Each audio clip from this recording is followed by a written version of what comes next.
Hello, hello, hello. Woke is a manufactured crisis. It's a bunch of nonsense, and when I say it's a bunch of nonsense, I don't mean it's insignificant. I mean it's it's being portrayed as something that's super dangerous. Um when like let's compare it to car accidents. What's more dangerous in any country? A car accident, getting getting into a car accident, or dying from woke? What is more probable? Are you going to die from a stroke or heart attack or diabetes or high blood pressure, or will you die from like being exposed to something of reading a woke book? Will you die from reading a woke book? Will you die from talking to a woke person? Will you die from watching a woke TV program? Will you die from watching a woke podcast? Now, I am not saying, of course, that there isn't a bunch of nonsense on the side of the woke crowd and the left wing, blah blah blah. I'm not saying all those people are rational, clever, fully read individuals. That's not what I'm saying. I'm not saying they're all good, well intentioned.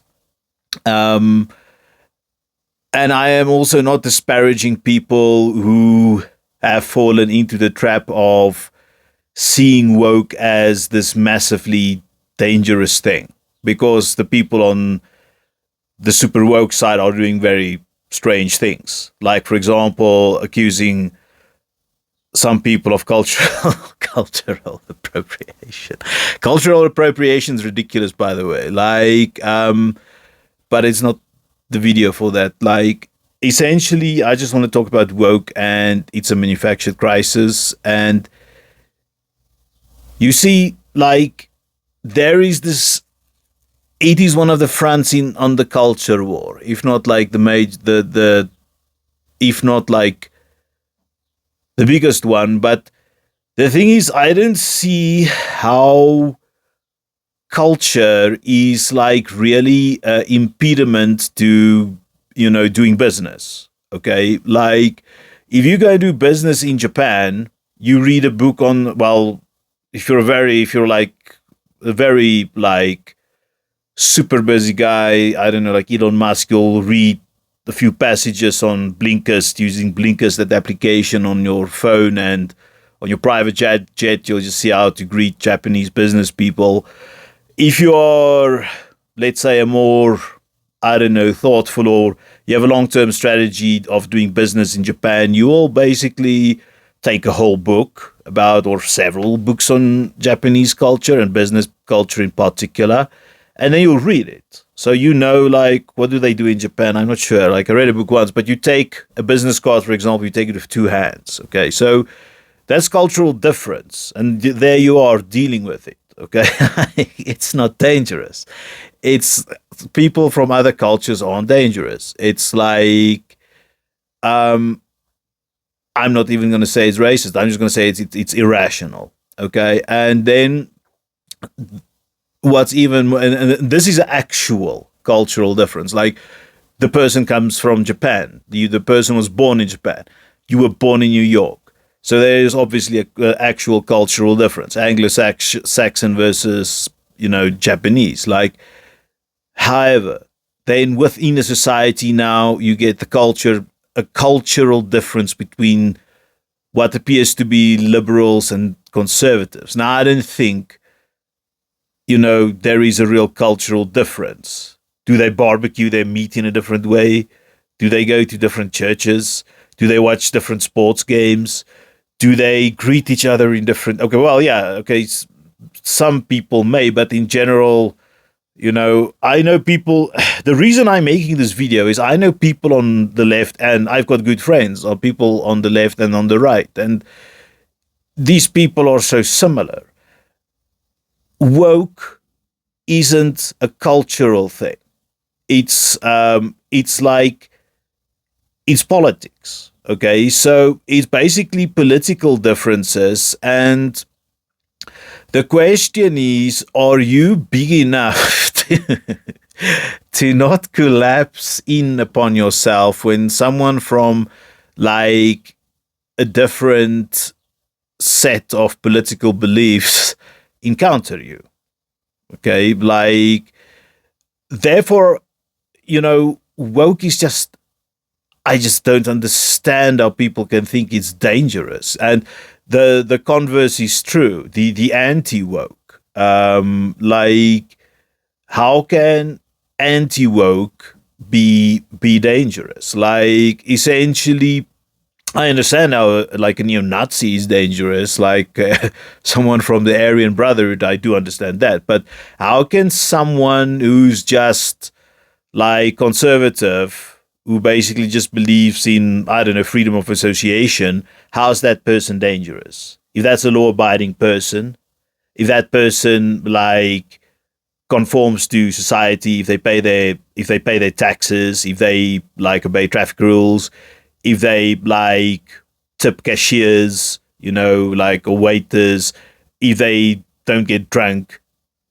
if they don't even smoke, maybe they have a gun which they take to a firing range and they shoot, but like they may even have a Confederate flag in their house. Just because you have a Confederate flag in your house doesn't mean you're a dangerous person. If you type onto the internet, "Oh, I want to blow up this building," then you're a dangerous person. So let's just differentiate between different political beliefs, because it's not cultural beliefs. These are political beliefs.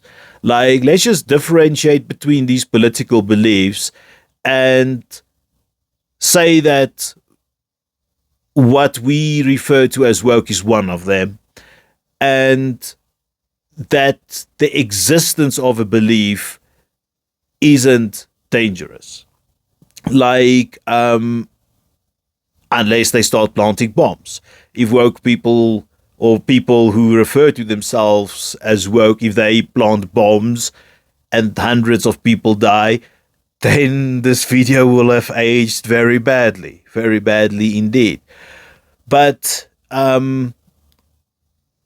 you see, you hear woke left, right, and center, and I don't think it's dangerous. But what does woke mean? The origins of woke.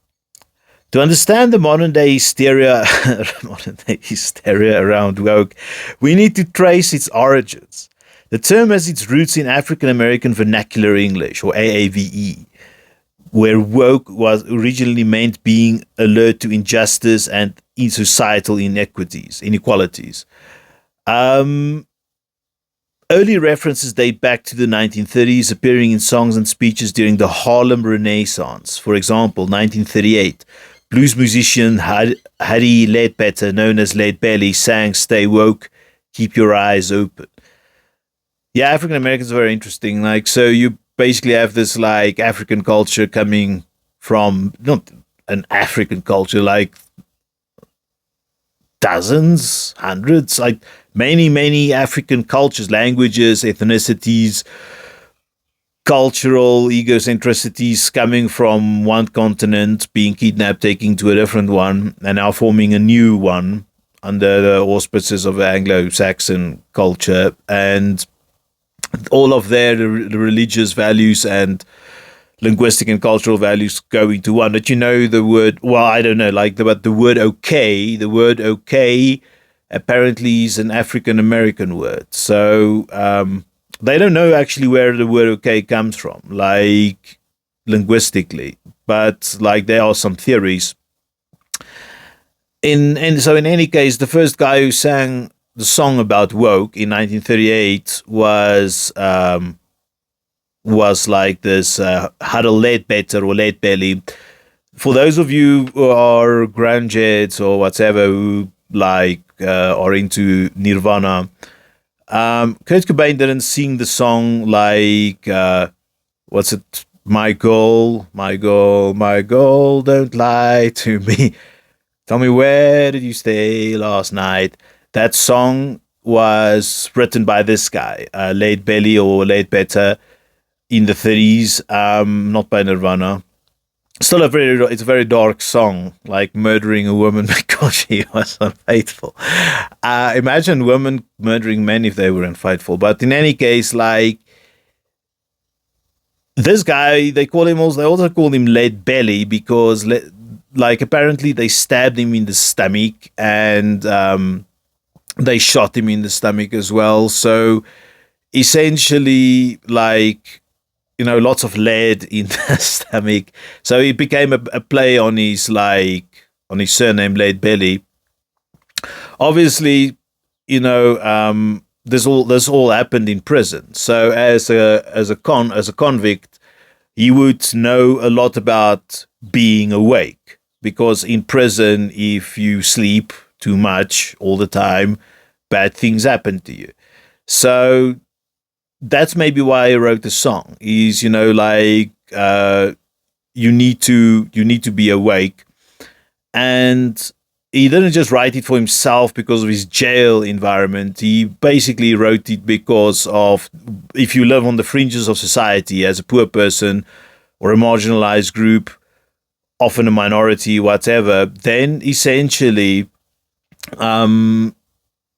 you need to be more aware of your surroundings or else you'll get fucked up. Like, that's just how it is. I'm South African. So, for example, if I drive to the gym this afternoon, I do have to take a look around, like at where I'm driving, or else I'll get into trouble. So, because it's a high crime country.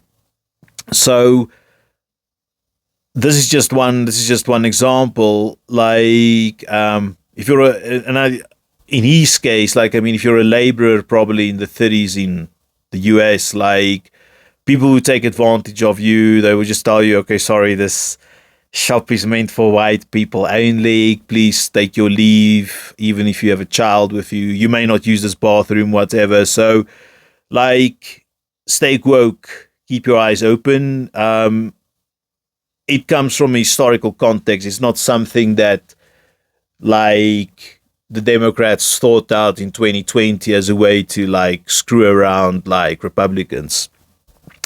This was not a passing slang term, but a call to awareness, particularly regarding racial inequality and injustice. The phrase gained renewed prominence during the civil rights movement of the 1960s. Back then, it urged individuals to recognize systematic oppression, fight against segregation, and push for equal rights. In that context, woke was a revolutionary badge of honor. So you see, now there's like some development, because I think I'm not like a US historian. I don't know things like that. I think like the 30s were obviously much harder than the like 40s and stuff. So, sorry, I mean the 60s and stuff. So, essentially, like in the 60s, you see your emergence of like the Black Panthers, Shaka Shakur, um, was it Huey Thompson, Huey Davidson, Huey Jackson? I don't know. I'm sorry. American names just seem like I'm not the English speaker. Americans' names seem like generic to me. Like you can change them around and they still mean the same person. No, I'm joking. I'm sorry, American friends. Like, but yeah. So you had the Black Panthers rising, and then you probably like many sociologists, like old sociologists alive today, would have been like in the early 20s during this time. So this is where they would then like basically start incorporating this into their vocabulary. Fast forward to the 2010s, and the Stay Woke re-emerged in the Black Lives Matter movement, particularly following high-profile incidents of police brutality. Social media amplified the term, making it a rally cry for awareness, empathy, and action against racial injustice. It was modernized to signify broader awareness of society inequalities, not just limited to race, but also gender, sexuality, climate change, and other forms of systematic oppression. So the 2010s, Black Lives Matter. What was that guy? George Floyd. You see, that was just like insane. You can say police brutality. It was also police incompetence, a system that's totally broken, a culture or like a society that just like takes up the gun at the drop of a penny. Then of course, if this happens multiple times over a very long period of time, like in the US, like in any society of guns, and violence and systematic oppression, you will have a reaction to it. Um, and this is what kind of happened with the Black Lives Matter group, is that I am not saying the police are the bad guys. Like, as I said, like they could have had very bad, some of them may have been starting or still are very good police people, but like the training isn't there. You know, how to deal with someone who's like high on drugs, you know, like who took, what's it, fentanyl with like meth simultaneously. How do you deal with, how can you like see that, for example? Police people should know that. Like, they should know immediately just looking at someone on what drug are you and how do you deal with someone on such a drug. Choking isn't one of them. And then, of course, like this was enabled. This like instances like these, like, you know, you're usually then enabled by society, like, sorry, by the government. The government is, you know, one of inaction. So the US government in the 2010s weren't very nimble in addressing the issue. And now, of course, like this thing that your granddad, who was a black, or your father, who was a Black Panther, used in his 20s, now this thing suddenly jumps back because the, you know, like the memory is like relit, like the memory is reignited. So, of course, like this term is going to come back. The shift from positive to pejorative. Now, here's where things get weird. What started as a term for empowerment for marginalized communities was suddenly weaponized. Around 2015, conservative commentators began, it's very interesting, 2010, Black Lives Matter, 2015, only 5 years later, now the term is turned. Around 2015, conservative commentators began using woke sarcastically, accusing progressives of being overly sensitive or self-righteous. By 2020, woke became a buzzword synonymous with political correctness gone wild. So this is the problem with progressives, is there is a limit. Like, there is a limit to your progression, just as there's a limit to you being conservative. And if you go beyond that limit, you go into the fringe. And it's very...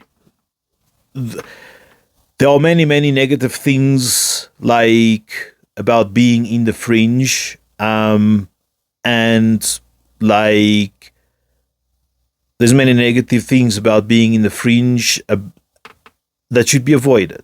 You shouldn't be in the fringe. If you are in the fringe, if you're listening to this right now, if you're left wing fringe or right wing fringe, get out of it, mate. Like, it does you no justice. It doesn't.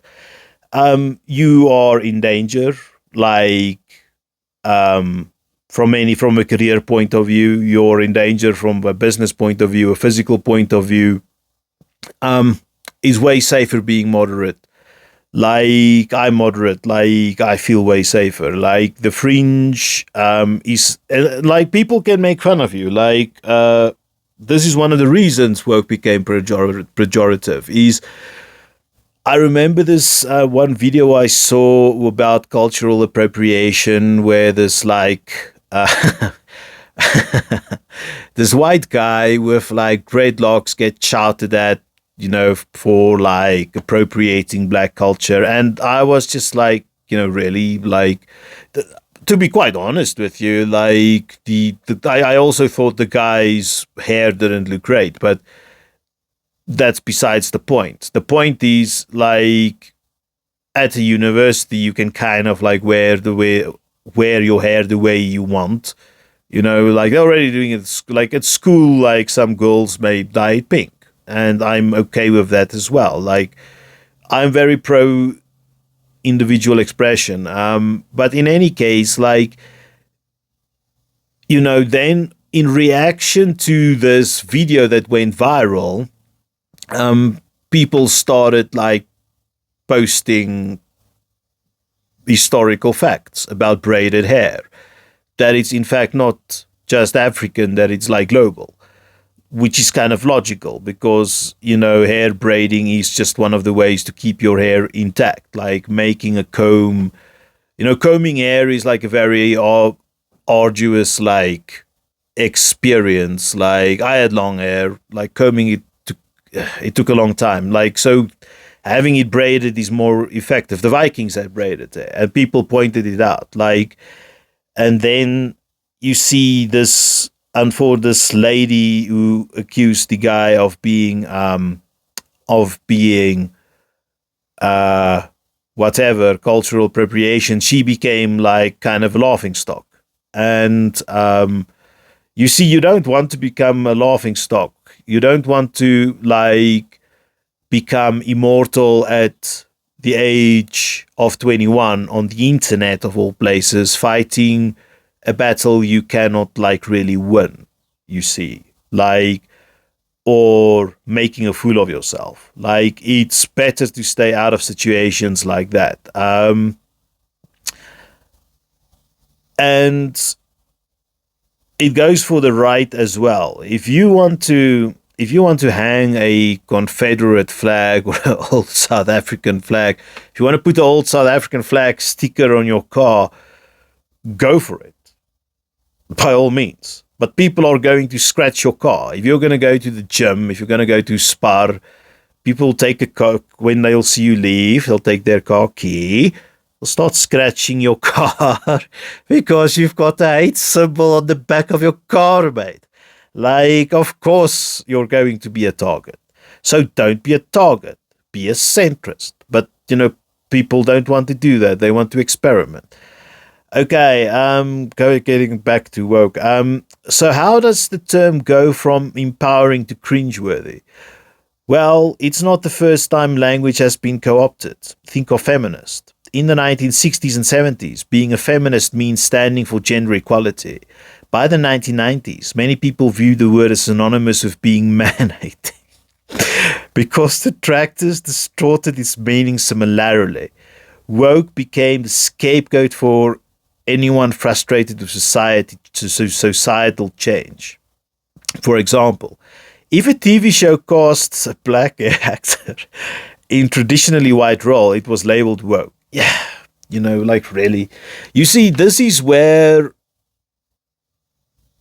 this is why I'm saying woke is a manufactured crisis. This is petty racism. If you can't stand the freaking black, what's the newest one I've heard of? Oh yeah, I remember. Like, Lord of the Rings.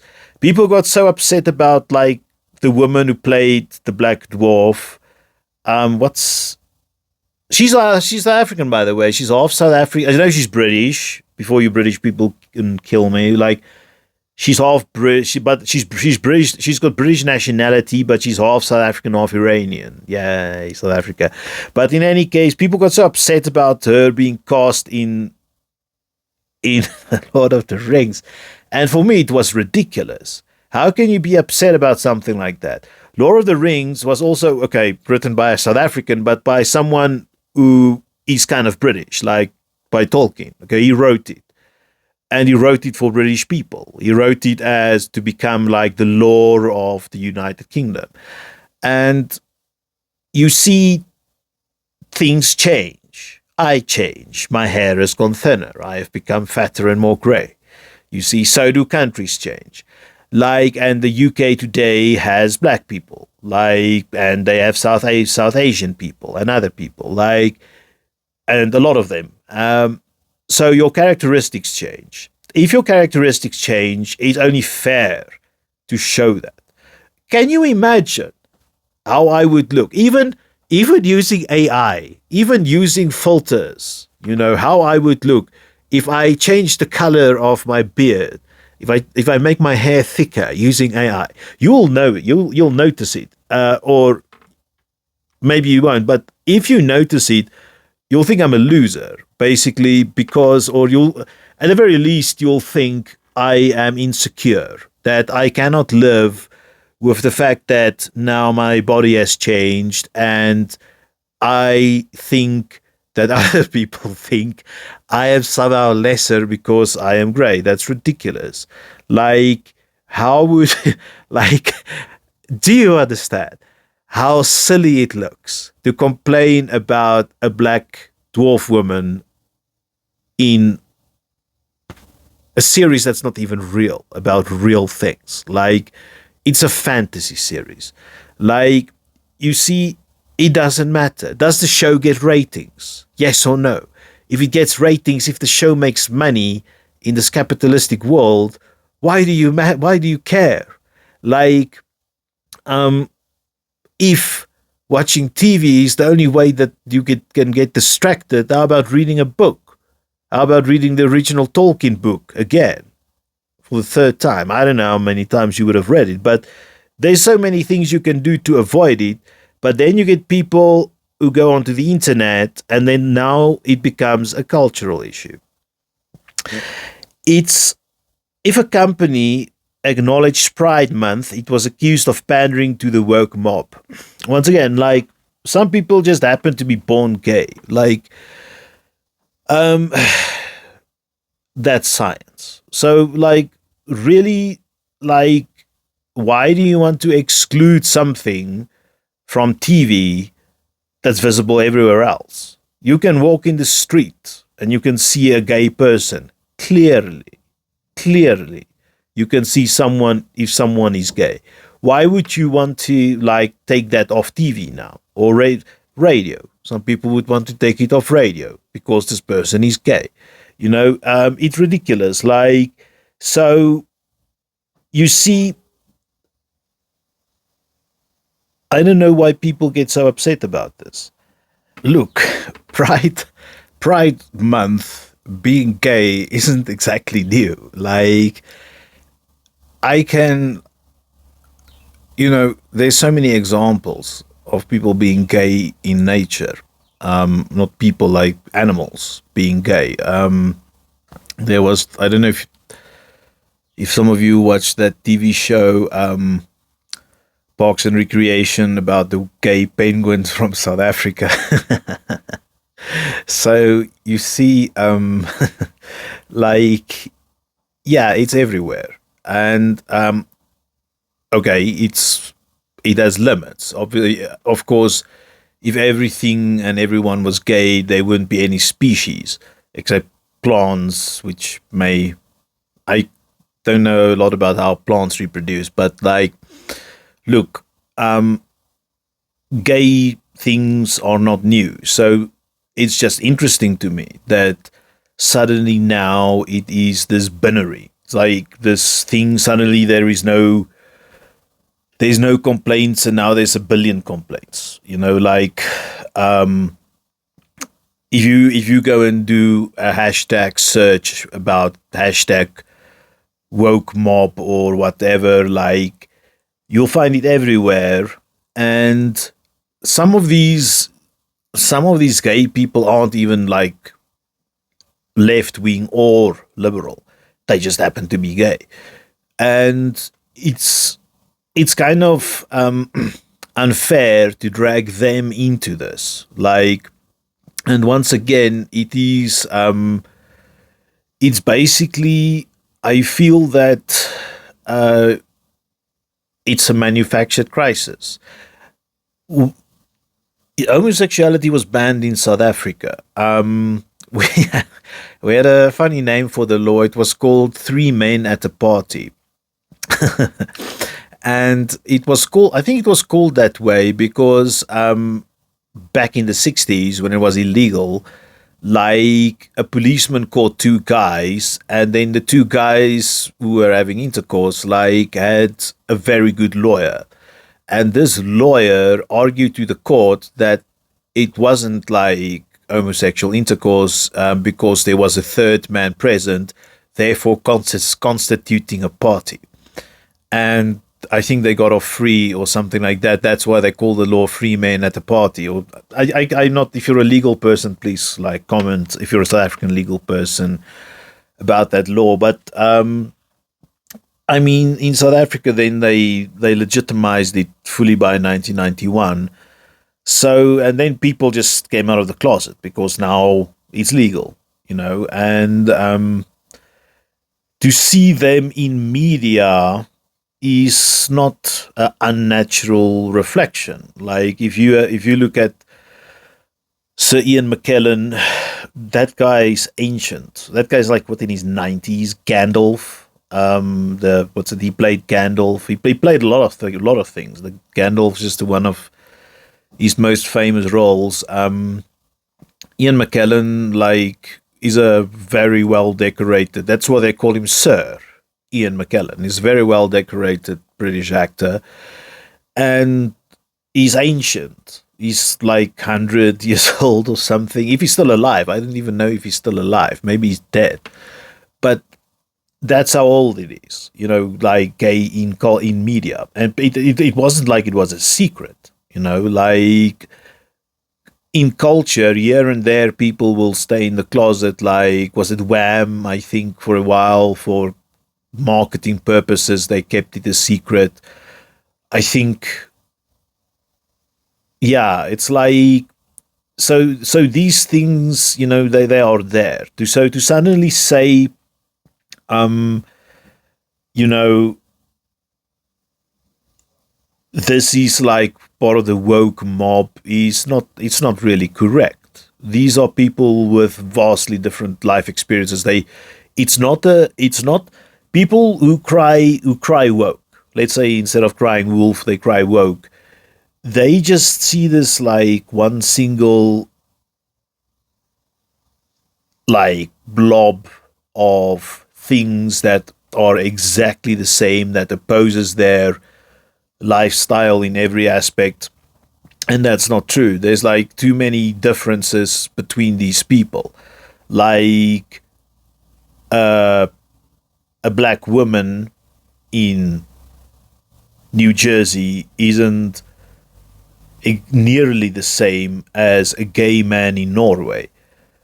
A gay man in Norway isn't nearly the same as a, I don't know, disabled person in Japan. So you see, like to put these people together and say, oh, they're trying to destroy our culture is ridiculous. It's manufactured, because there is no such cultural difference, and it's manufactured because they want to use it for political ends. They want it to win votes.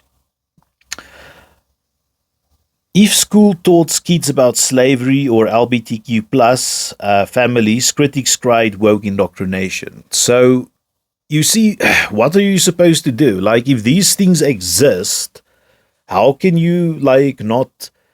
How can you like not acknowledge it in schools? Now I don't know. Like, should it be taught from grade 1? Maybe not. But like, for me, it's very difficult to imagine a school environment where you ignore things like genocide, because these things are real. Rather prepare someone for, and I mean, genocides happen. There's been so, if you go and look at the Wikipedia list of genocides, it's a very, very long page. So it's not exactly a short subject. So because it's not a short subject, I would say, you need to tell people about this. Now, obviously, how you do it, that's the question. The question is not should, but how. Because they will figure it out themselves. Okay, like if you're going to put blind, even if you bring anti-woke philosophy or whatever into universities, once that person leaves university and they're in the marketplace, they're going to encounter, I don't know, transgender people in any case. How will they react?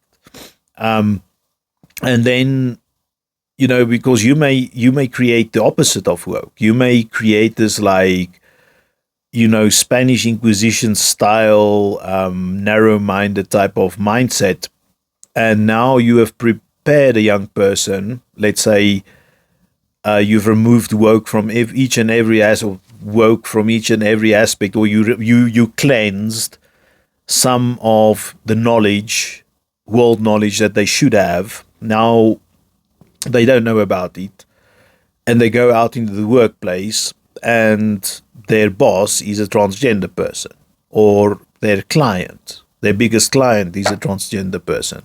How will that person deal with it?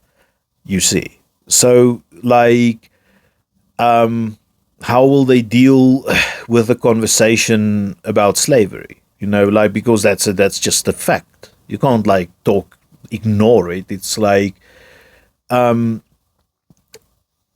it's very difficult for me to to justify, or to say like, okay, you should ignore. I understand if you ignore certain things like the R word or whatever for a long time during education, but even then, eventually you do need to tackle it, because like children may be attacked, and if children get attacked, they should know how to respond. Attacked in many ways, like, if they're attacked like physically, psychologically, they should know how to react, and they can only react if they have access to not the full, but to a relatively broad and appropriate palette or slate of information that's available to everyone. If they don't have that, they may become victims. So that's just the way I feel about it. In essence, woke became a catch-all insult for progress, used to dismiss any attempt to address inequality. This is a problem. So you see this like with the Santas in Florida. Now, I understand if you don't necessarily want to be friends with a gay person. Freedom of association. I believe in freedom of association. But you may not, you can't be racist in public. Okay? You can't be homophobic in public. And people like Ron DeSantis and these kind of people, they seem to be wanting to open the door for this. Like, when they say freedom of speech, they're not totally being honest. Like, they mean freedom of speech for some, not freedom of speech for all. Freedom of speech for some. So, you see, and it works the same way in autocracies. In autocracies, you can say anything about America, like what you want. Like, oh, Americans are evil. Oh, Americans are fat. Americans are inherently racist. That's another thing I don't believe in, is inherent racism. There's no such thing. In any case, like, they will say this, like, you are so and so because you're American, but the citizens of the autocracy themselves may not criticize the government. You see, so it's a very disingenuous, dishonest argument, for like saying everything woke is bad. Like, because here you have genuine progress. Like, I know a lot of people don't like DEI and stuff like that. I know, but the problem is, how do you make society just? Because remember, that's one of the hallmarks of democracy. Is democracy? It's not just like vote for the biggest party and we all win, and we're just going to go with that now. It's still about your constitutional rights. In most democratic countries, if you want to change the constitution, I know in South Africa you need to have at least 66.66% of the vote. So, and even then, if you do change the if you do change the constitution, you may argue that like individual rights, there's always space for individual rights. So this is just like basically oppression or whitewashing of history, and yeah, I don't think it is a I don't think it is a fruitful expenditure. So, why does the word trigger such reactions? The weaponization of woke says more about its critics than its supporters. Sociologists argue that this backlash stems from fear of losing traditional power structures. Change can be uncomfortable, especially for those who benefited from the status quo. When people see shifts in societal norms, whether it's greater LGBTQ plus visibility or racial equality, they may interpret it as a personal attack. Yeah, I can attest to this since I'm a white South African man. It does feel uncomfortable if like you lose power. You feel vulnerable. It's like one of the very first things that happen. So when you feel vulnerable, like you're going to react in this way, which is kind of a negative way, in the sense that you're not going to get your power back. Like maybe you can get your power back temporarily. Like, for example, if your party wins the election in Florida, but it is temporary because the next generation will be different. And like you have no sway, or economic conditions can, and that's like what usually changes like democracies, like not changes democracies, but I mean change political parties, like are economic matters. It's not really cultural or religious or any of these things. It's usually economics. So like economics may change in your state, and then it may become woke again, because woke happens to be hitched at that time to the people who promise a different economic path. Then you're back in the situation. So rather deal with this loss of power in a constructive way. Like, see how you can benefit from this new, larger constituency of people. You don't need to like make, your best friend, black. You don't need to make your best friend transgender. You don't need to have at least, um, I don't know, like whatever you think. Well, what's the worst thing about woke? I'm just saying is that this feeling you have against woke is an emotional one. It's like it's not really it's not really dangerous. Like, is there a gang, an international gang of transgender child kidnappers who uses like baseball bats with like spikes in them, and who's got like a pink snake as an emblem, and private jets like flying their mob bosses throughout the world? Is there such a gang? No, no, of course there isn't such a gang, because like transgender people just struggle to get through the day, most of them. Like, and it's the same for many of these marginalized groups. There's no like, if you go and if you're a conservative listener, go and look at these people. Like,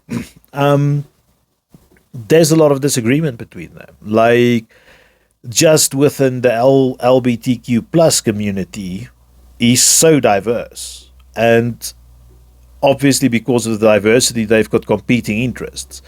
So, like, you as the conservative person are not necessarily their target. Like they may just want to say, okay, well, I want to be included in this, but not that, blah blah blah. These are the arguments they are having. So, like, you see, rather just work with them. That's what white people did in South Africa. We started working with black people, and you benefit. At the end of the day, you benefit. Society is stronger. Our rugby team is stronger. Like, it's more pleasurable to go out. You feel less scared than you did, like, 30 years ago, 40 years ago. Like, we were so programmed, people would think like, oh, okay, if I go out, I'll be attacked by this band of marauders. We still have high crime, and that makes it dangerous. But my point is, we're not like divided as a society because of this woke reaction or the counter reaction of woke. And you see, this is just like, a waste of energy. He's like basically going after these people who are not a threat. Take this hypothetical. Imagine a town where everyone gets one slice of pie, but suddenly the baker decides to include people who were previously excluded. To those who always got pie, it feels like they're getting less, even if the pie has grown. That's how inclusion feels to those accustomed to exclusivity. Critics of woke often frame it as an attack on their way of life, but the reality is that woke isn't about taking anything away. It's about extending rights and recognitions to those who have historically been left out. Woke becomes the Rorschach test. At this point, woke means whether cultural, whatever people want it to mean. It is a cultural Rorschach test, revealing the biases of those using the term. To some, it represents progress and justice. To others, it's a symbol of overreach and division. The ambiguity of woke makes it the perfect scapegoat. When you can't define the enemy, you can blame anything and everything on it. It's not just language, it's strategy. As we'll see in the next section, this strategic ambiguity as key to understanding woke has been framed as a crisis. So, woke is basically, it's got several meanings now. And because of these different meanings, this is one of my arguments. Like, how can something that is like, how can something that has so many meanings be a threat? You see, like, I just don't feel threatened by woke people because I don't think they have the power or the will or the means or the strategy even to change my life in any significant way. And I also don't believe they have any ill intention towards me. Why would they? All they want is, like, let's say, maybe they want bathroom access. Maybe they just want greater educational access, which is good. Why wouldn't you want to give someone broader educational access? Then I mean visibility in media. Like, yeah. So it is. Okay, there's one exception, and that is sports, transgender people in sports, but there the governing bodies have dealt with it, like the International Athletics Federation or something. They made very stringent rules about what is or what a woman isn't, and they applied it. So basically, that safeguarded, like, female rights on the sport field. Because remember, as we become a inclusive society, it's also important to remember that there are marginalized people who may not be, let's say, gay or black or female, who may be white, who may just be super socially awkward. those are also fringe people. Um, you know, don't forget about these people either. That they like when we become an inclusive society, it shouldn't come at the price of destabilizing society. So I think this is where people got a feeling that woke is a crisis, but you see, it's simply not. Like all of the problems we have are socioeconomic, with economic in particular. Like it's got nothing to do with culture. So, and basically, this woke thing is just something I believe has been manufactured by certain populist politicians to push an agenda. Like, I don't really. It's very difficult to imagine it being dangerous. Like, and the evidence. Like, I mean, do they kill people? Do they rob banks? Do they make like drugs? Do they overthrow governments? Do they overthrow governments? Do they create secret military bases in the jungle? Do they have mines where, like, they use child labor? Do they have armies where they use child soldiers? Do they have like, space satellites to spy on people? Are they putting radar stations onto Antarctica to listen into our calls to make us forget our gender? No, of course not. So you see, that's my closing argument for this section. But I will continue talking about this because you see, this has become a problem which needs to be addressed. Thank you. Bye bye.